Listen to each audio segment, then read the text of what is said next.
Hello, and welcome to the History of Philosophy in India by Janardhan Ganeri and Peter Adamson, brought to you with the support of the King's College London Philosophy Department and the LMU in Munich, online at historyofphilosophy.net. Today's episode, What Happened Next? Indian Philosophy After Dignaga.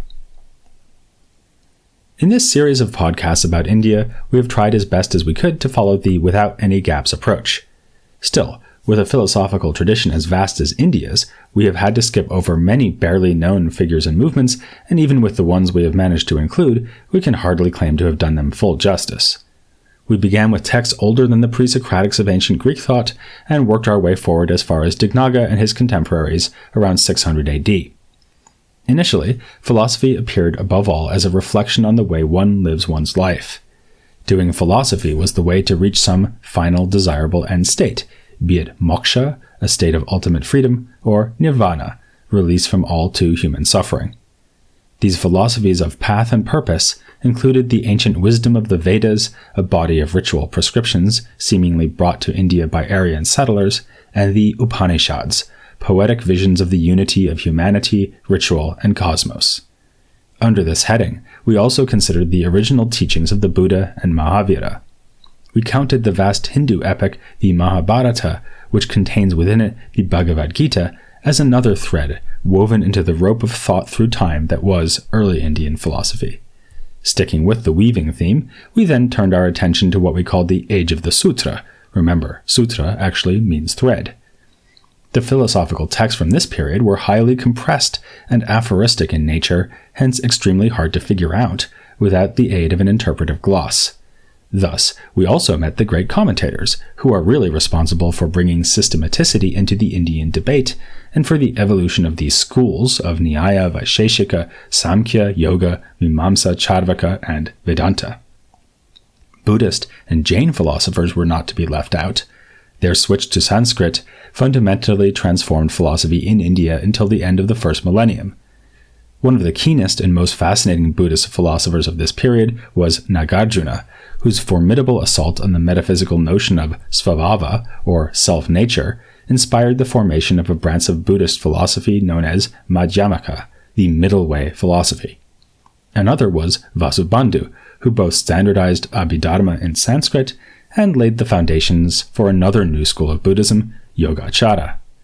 We also looked at the early philosophers of Jainism, including Ulmasvati, and their perspectival approach to epistemology. After meandering through all this early history of Indian philosophy, we finally got on to Dignaga. Dignaga was certainly a philosophical genius of the highest order, a figure who would make it onto even the most conservative top of the pops list of greatest philosophers. His work was decisive in shaping the next period of Indian philosophy, a cosmopolitan age of dialogue in Sanskrit that lasted until the collapse of Buddhism in India, a collapse usually, but not entirely uncontentiously, blamed on invasion from the Islamic world.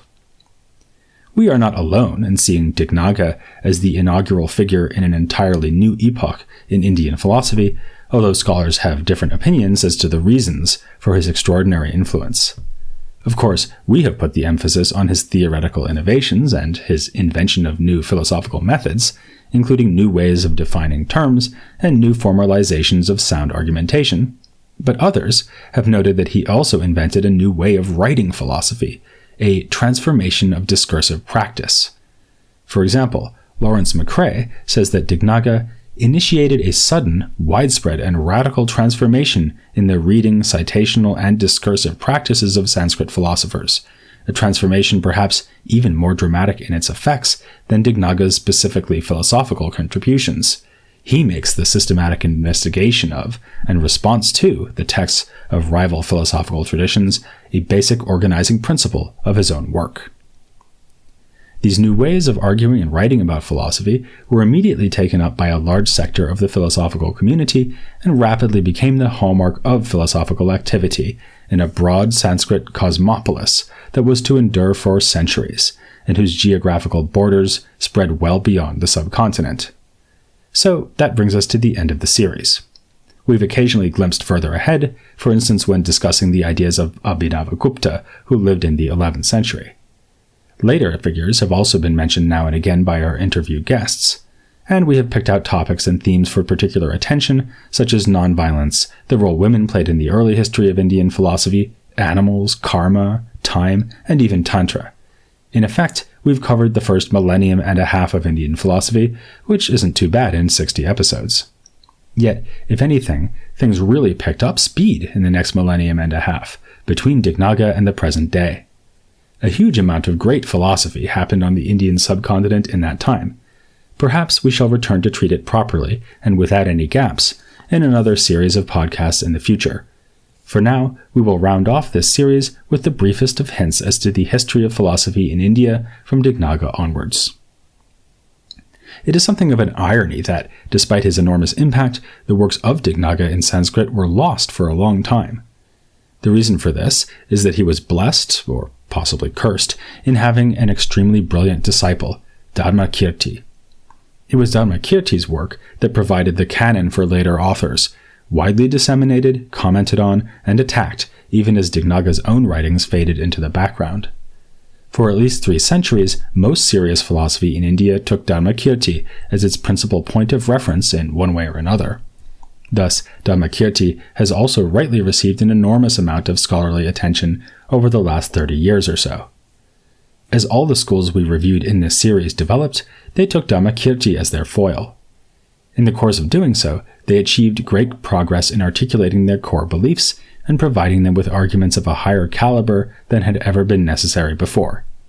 Many important figures come from Kashmir, including Shaiva thinkers like Utpaladeva and the aforementioned Abhinavagupta, as well as the Nyaya genius Jayanta Bhatta. We saw that skepticism played an important role in Indian thought from an early period. It may even have helped to trigger ancient Greek skepticism, and that continued to be the case in later times. In the 9th century, Jayarashi described himself as a lion who had come to upturn every philosophical cart, but matters really came to a head with a revolutionary critique of the fundamentals of Pramana epistemology provided by Shrihasa. His 12th century philosophical classic, Amassed Morsels of Refutation, is a brilliant destructive analysis of the definition-mongering philosophical activities of past generations of thinkers. Shrihasa attempted to demonstrate that a philosophical method based on the search for definitions is misguided, indeed incoherent. He developed a rival method, a method of refutation, to expose as vacuous the way of doing philosophy pursued so influentially by Dignaga.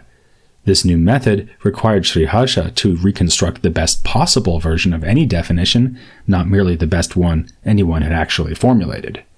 His ability to articulate philosophical positions with greater insight, accuracy, and acuity than their own proponents is nothing short of astonishing. Various other sorts of philosophical critique also gathered momentum. One came from new developments in Mimamsa philosophical theory about the nature of inquiry, still developed within their traditional framework of defending the legitimacy and authority of Vedic knowledge. To suppose that the Vedas are authoritative is to accept as unquestionable the truth of the beliefs we take from them. If the Veda teaches something, there is no need to engage in verification. This led Brahminical thinkers to reflect on methodology and the nature of knowledge, as they contested the notion that truth must be the outcome of discovery and confirmation. Another sort of critique came in the form of a growing challenge to the metaphysics of common sense. A series of increasingly sophisticated Advaita philosophers sought to undermine the principle that appearance is trustworthy, and in particular that there is a world populated by everyday objects that are known to a plurality of distinct cognizers. In the 14th century, and in response to all these different pressures, a philosopher emerged who transformed the philosophical landscape in a manner just as brilliantly and decisively as Dignaga in the 6th century. This was a second great revolution. His name was Gangesha. He wrote only one book, a book that styles itself as the jewel that fulfills the wish for truth. His new conceptual methodologies, his response to the general skepticism of Shrihasa, and the more specific challenges to inquiry from Mimamsa and Advaita rapidly gained currency throughout the Sanskrit world. Indeed, use of his new method, which was called Navya Nyaya, the new Nyaya, spread to all intellectual disciplines. It was to prove especially influential in the fields of law and jurisprudence.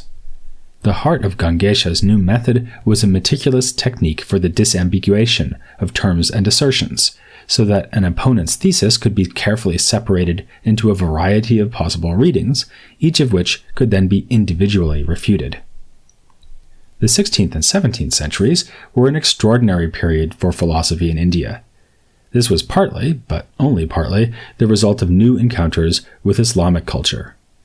Exposure to new paradigms of thinking led Sanskrit philosophers to innovate self-consciously, to think with the old structures but not defer to them. An astonishingly vast number of works in Sanskrit exist from this period. In the writings of those philosophers who followed Raghunatha Shiromani from about the middle of the 16th century until the middle of the 18th, there is a metamorphosis in epistemology, metaphysics, semantics, and philosophical logic.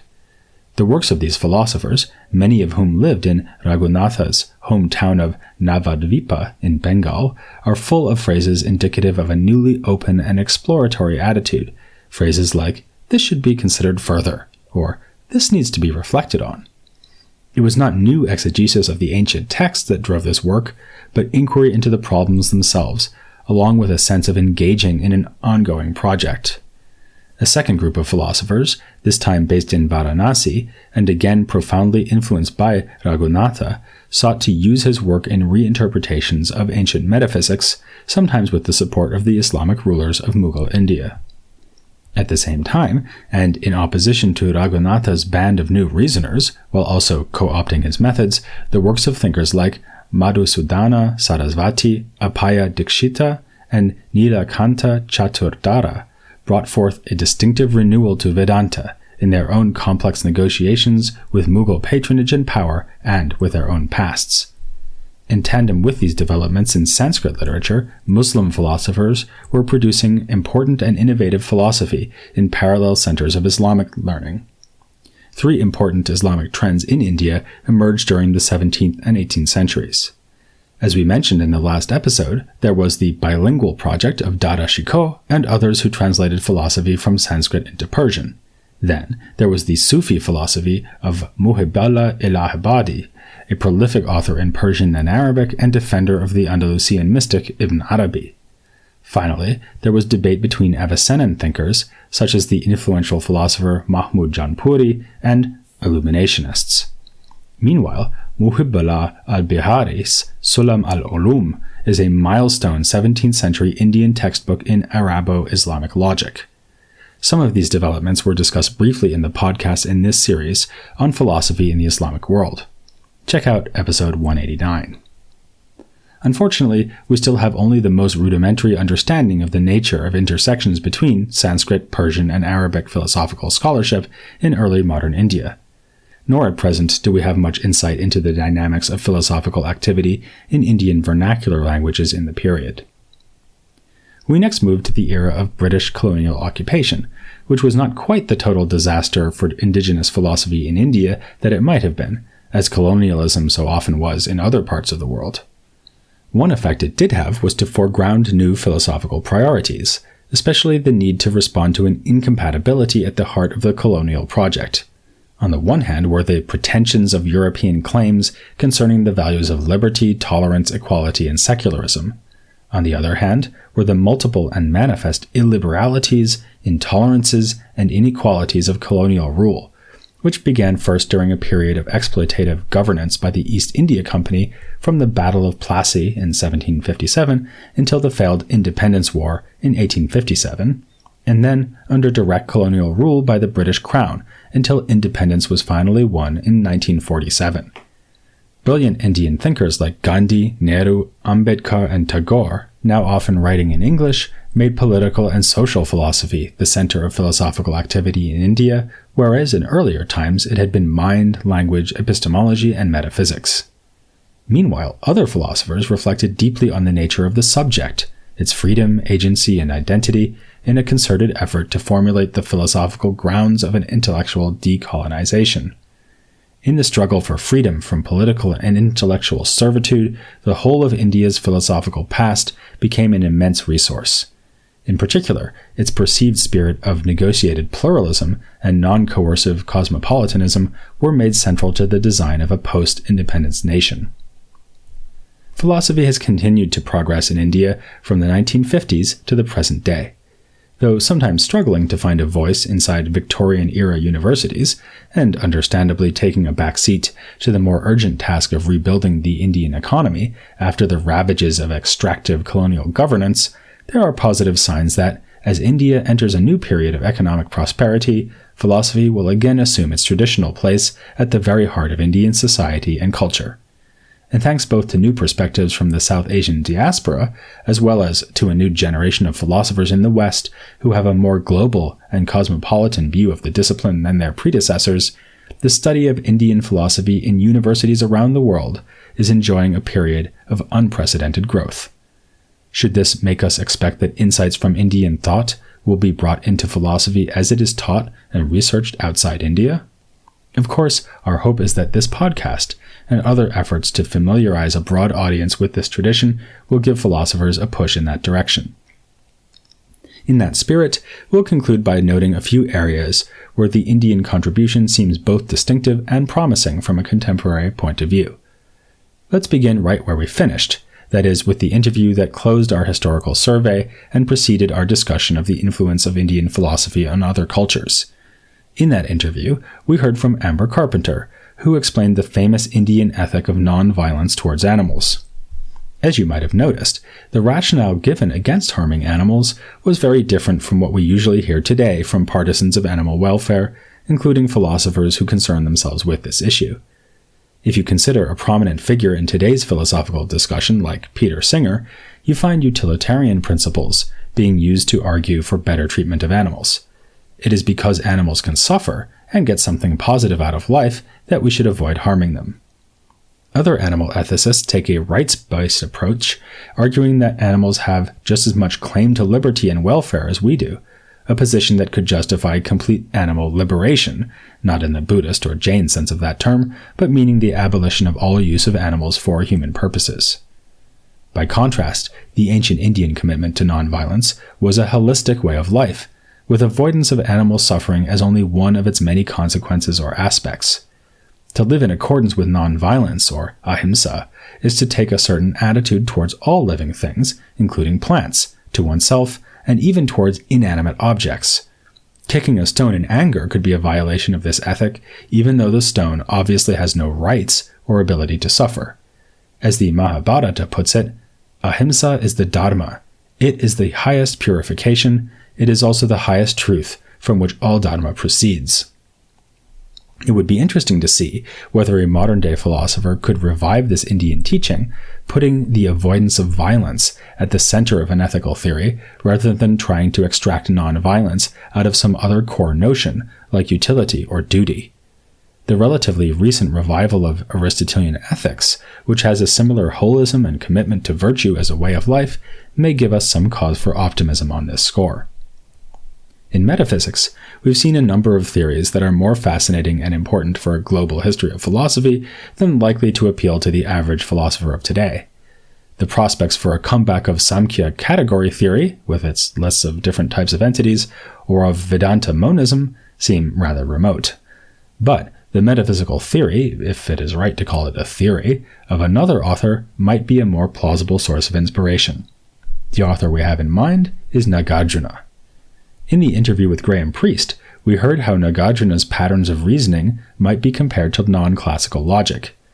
Similarly, his ideas about emptiness and dependent origination may seem worth revisiting. Let's assume for the sake of argument that we were right in our interpretation of him. After all, it's our podcast.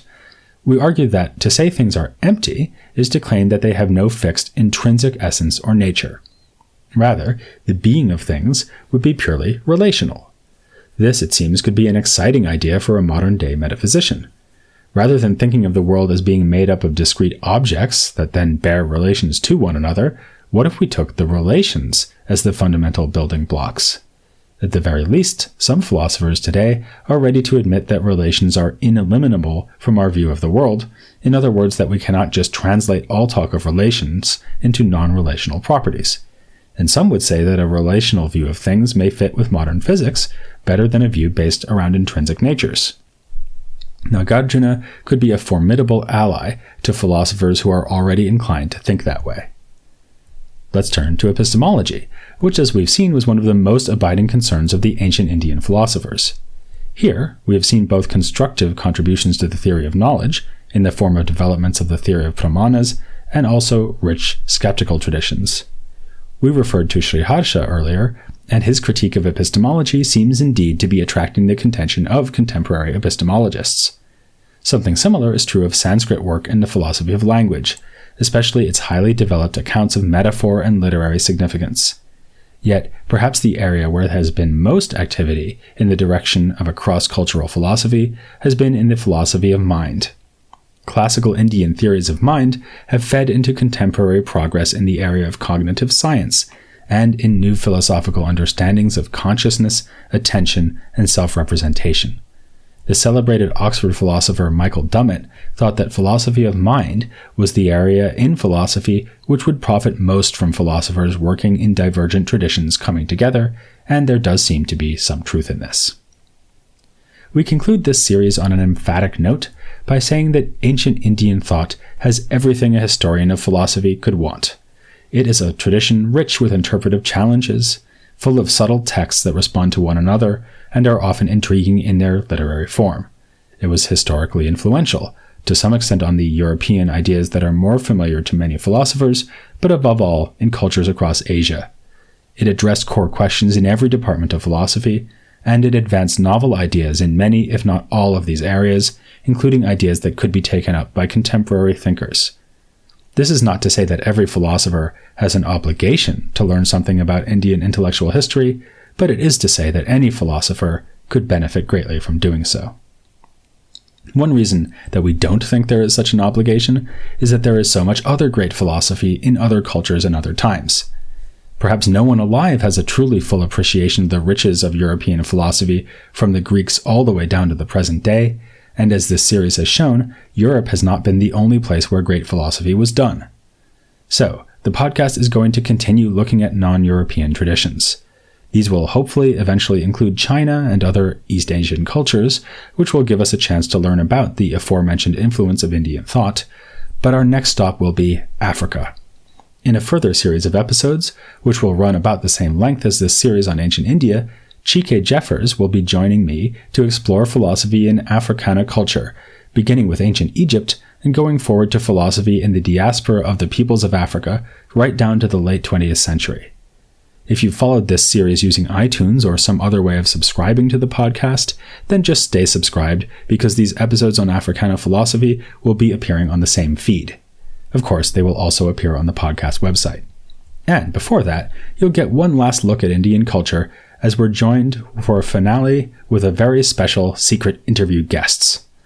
But since this has been the last scripted episode, I'd like to finish for today by saying how grateful I am to Janardhan Ganeri for lending his expertise to the podcast and helping me to tell you all about the history of philosophy in India.